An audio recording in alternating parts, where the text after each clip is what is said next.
আস্ত গাছের ভেতর থেকে বের হচ্ছে ধোঁয়া, বিস্ময়করভাবে ভেতরে জ্বলছে দাউ দাউ আগুন, যেন গাছের ভেতরটা পুড়ে ছারখার হয়ে যাচ্ছে। এ আগুন এমনই আগুন খোদ ফায়ার সার্ভিসের কর্মীরাও এসে নেভাতে পারেননি তা।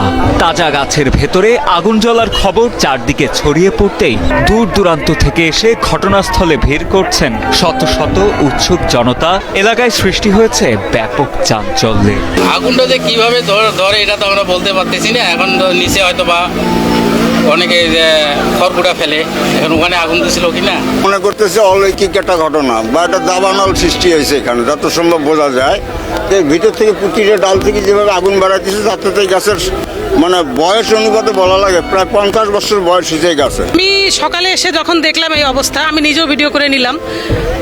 নিয়ে অনেকে আবার বলতেছে যে আসলে এগুলো মানুষের লাগানো আগুন, কারণ এই গাছটা অনেক পুরাতন, তো অনেক পুরাতন গাছের দেখা যায় যে বাইরে গাছপালা অনেক, কিন্তু ভেতরের অংশটা অনেকটা শুকায়ে গেছে।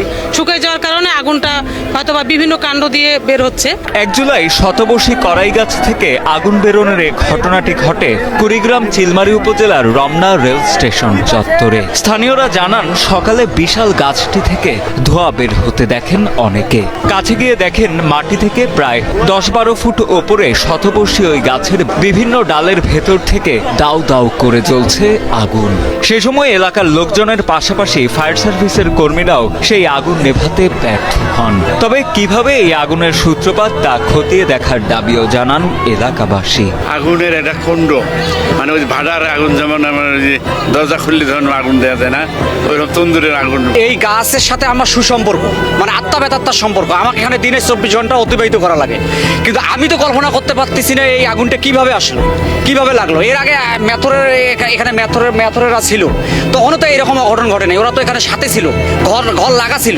কিন্তু এই স্টেশন সম্বন্ধে তো আমার যেহেতু রিজেক্ট, আমি কর্ম করি খাই এখানে, কিন্তু আমিও ভাবতে পারতেছি না আল্লাহর একটা লীলা খেলা, কিভাবে যে আগুনটা আসলে এটা তদন্ত করা দরকার, কিভাবে আগুনটা লাগলো। কারণ এইভাবে যদি আরেক গাছে ফির আগুন লাগে, আরেক গাছে আগুন লাগে, এইভাবে আপনারা আসছেন, আপনাদের কাছে আমাদের রিকোয়েস্ট, আপনারা সুষ্ঠু তদন্ত করেন কিভাবে আগুনটা লাগলো, এটার আমরা একটা তদন্ত চাই।